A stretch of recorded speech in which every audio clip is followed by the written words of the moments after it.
I didn't feel joyful. I was scared. I was afraid. And it wasn't anxiety. They were like panic attacks, Yeah. which are different. Every day, I drop another story from the Golden Age, pulling back the curtain on moments that shaped an era people still talk about. If you want to keep these memories breathing, hit subscribe. It costs nothing and keeps this whole time machine rolling. Thank you for sticking around. Now let's dive in. Goldie Hawn, the icon whose laugh felt like sunshine crashing through the screen. For years, people painted her as pure joy, pure sparkle, the one who made the world feel lighter just by showing up. But now, at 79, she's finally speaking on the 6 actors she reportedly couldn't deal with behind the scenes, and the names shocked everybody.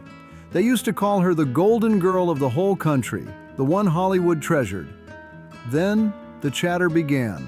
Whispers claiming she was too much, too polished, too hyped, like people wanted to dim her shine the second it got bright. Goldie didn't forget any of that heat. She decided she wasn't dealing with certain people ever again, and when you hear the stories tied to these names, you'll see why her famous smile sometimes hid real hurt. First up, Bill Murray, the moment that made Goldie walk away for good. People close to her say Bill sits right at the top of her quiet no-go list, not because of some tiny disagreement, but because of one moment she reportedly never shook off. It went down during a table read for a late 80s studio comedy. On paper, pairing America's sweetheart with comedy's unpredictable wild card looked perfect, but the whole vibe flipped fast. Folks who were there said Murray rolled in about an hour late, loud, messy, and totally unconcerned about who he threw off. He dropped a half-finished cup of coffee right onto the script and said, "Now we can start," like it was funny or something. Goldie looked at him, and people swear the whole room felt the air change. When the reading finally got moving, Goldie delivered her lines smooth and steady. Then Murray cut her off mid-scene with a smirk and said, "Why don't you try acting like you've done drama before?" The room kinda cracked up, but Goldie didn't play along. She shut her script calmly, stood up, and walked out without saying a single word. And that quiet exit landed harder than any shouting match. By the next morning, her team told producers she was done with the project. No statement, no public drama, she just refused to stay in the storm. She later told a friend, she thinks unpredictability is genius. I think it's exhausting. That whole moment changed how she chose her work. After that, she avoided chaotic personalities who tried to hide rudeness behind creativity. She also stepped away from male-driven comedies with reputations for being wild behind the scenes, choosing peace instead of endless chaos. And when somebody asked if she'd ever work with Murray again, she kept it classy but direct, no interest. Now let's talk Warren Beatty, the quiet storm that all started with one word: no. That's all it allegedly took for Warren, one of the most powerful charmers of the era, to shift his whole attitude toward Goldie. Back in the late 70s, when Warren's fame was at its highest, people around town claimed he had his eye on Goldie next. He invited her to exclusive dinners, private gatherings, and even low-key meetups at his Beverly Hills spot, and everyone in that circle knew what those invites usually meant. But Goldie kept it respectful, friendly, and firm. She wasn't interested, and she made that clear. Word around town is that her refusal didn't sit well with him at all. Soon after, Goldie started noticing changes, fewer opportunities, scripts she was promised suddenly disappearing, and directors who said they wanted her suddenly going silent. One producer even pulled her aside and said Warren had been telling people, "You're difficult, not serious material." It wasn't loud, and it wasn't messy. It was quiet, slick, and calculated. The kind of pressure Hollywood was known for back then. Goldie later told someone close to her, "He doesn't handle rejection. Years later, he punishes it." Those 6 words spill the whole truth.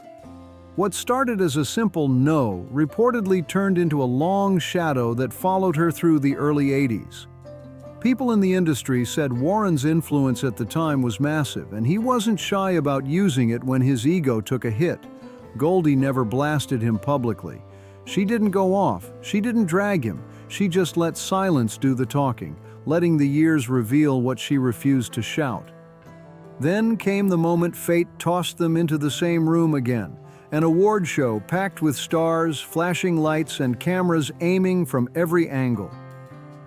Warren walked up with that smooth smile like nothing ever happened, leaning in as if he was greeting the old Goldie from back in the day. Goldie looked him straight in the eyes, gave the softest polite smile, then turned her back right in the middle of his sentence. That tiny move landed harder than any speech could ever dream of. Now let's talk about Dustin Hoffman, the audition that shattered Goldie's respect in one blow. Third on her quiet list is a name nobody saw coming. The world praised him as a genius, but what Goldie experienced showed a whole different side she never forgot. And this wasn't gossip. This was something she lived through, a moment that left a mark she carried for years. Early 1980s, Goldie was ready to shift from her bubbly roles. She already proved she could make people laugh. Now she wanted to make them feel something real. So producers brought her in to read opposite Hoffman for a major prestige drama. Everyone thought the matchup would be powerful, and it was, just not in the way they hoped. Midway through the reading, Hoffman suddenly stopped dead. He stared at her, stone still, then turned to the producers and said, "She's still playing it like a sitcom." Those words hit the room like a dropped weight. Goldie didn't blink or break. She stayed steady, finished the scene with pure grace, thanked everyone, and walked out before anyone could even form a sentence. The next morning, she called her agent and said, flat as steel, "I'm out." Then she added, "I won't fight for respect in a room full of men who already decided I'm a joke." And that was it. She never worked with Hoffman again. When someone later asked about the moment, she delivered the line that shut the whole thing down without raising her voice. Some men forget they're not directing the women around them. That one sentence became her quiet comeback.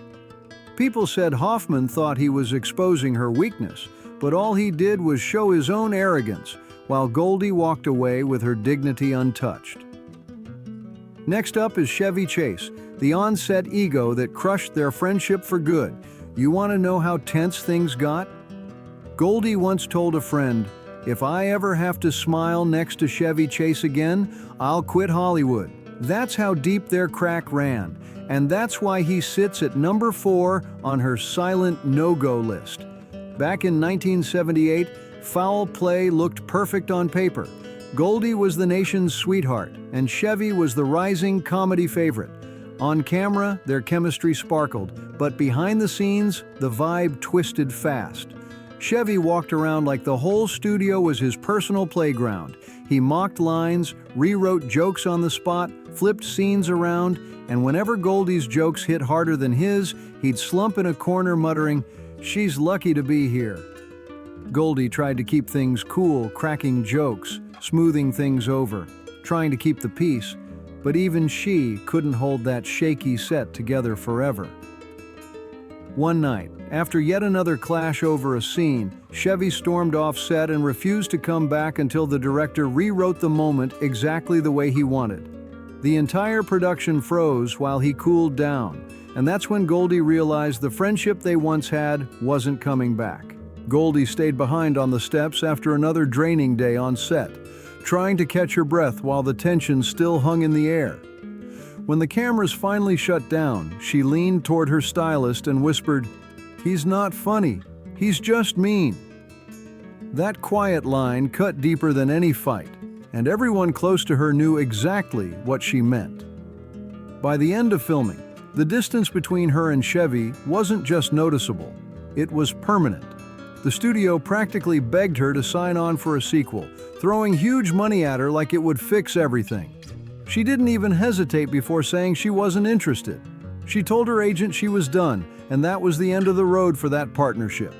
Next came Sean Penn, the public insult Goldie refused to let slide.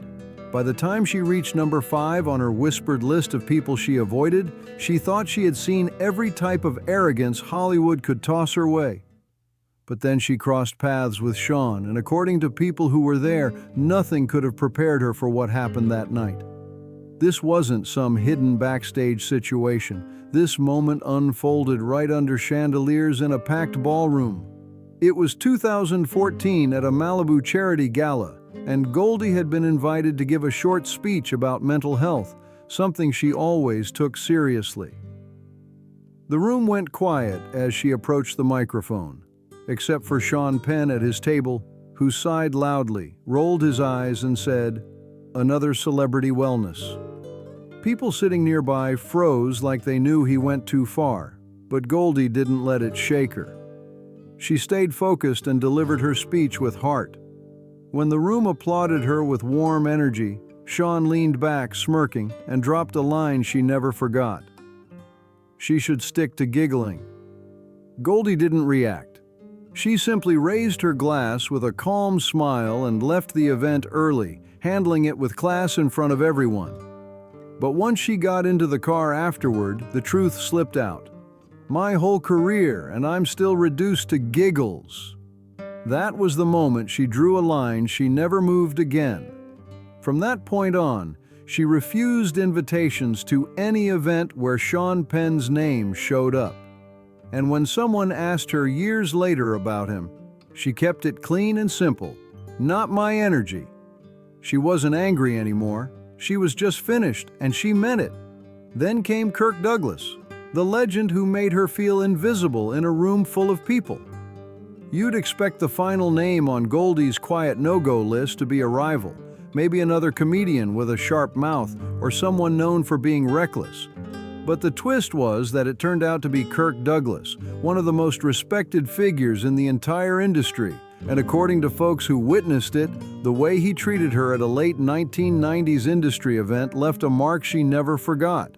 They were both panel guests, Goldie, an Oscar-winning actress and producer, and Kirk, the iconic figure everyone treated like royalty. He greeted her with a huge grin, kissed her hand, and said, "You haven't aged a day, sweetheart." The crowd laughed, but Goldie felt something different hit her chest. The comment landed like a pat on the head instead of real respect. When the discussion kicked off, Kirk cut her off once, then twice, then a third time, like he couldn't help himself. He finished her sentences, corrected her points, and kept steering the spotlight back to himself as if he was the only voice that mattered in the room. Later, even the moderator admitted her frustration, because Goldie went from warm glow to ice-cold silence in minutes. After the panel, she told a close friend, "He talks to me like I'm still the blonde in a bikini scene." Then she added, "I've won an Oscar." That sentence carried the whole weight of what she felt. Years of work, stripped down to a stereotype in one afternoon. She stayed friendly with Michael Douglas, always praising him as a real gentleman of the newer generation, someone who knew how to treat people with respect. But she never brought up Kirk again, not even once. Later, she summed it up softly but firmly. "Some men don't deserve a second act in your memory." And according to people close to her, the saddest part was that Kirk Douglas never even knew he had made it onto that private list. 6 names, 6 stories, 6 quiet moments where Goldie Hawn chose silence over shouting, steadiness over chaos, calm over confrontation. Behind that bright Hollywood smile was a woman who knew exactly when to step back, when to protect her peace, and when to let the world keep talking while she stayed grounded. Each encounter left a mark, but each one shaped her into someone stronger, sharper, and wiser. She learned that respect isn't handed out. It's claimed calmly and without apology, even when the room expects you to stay quiet.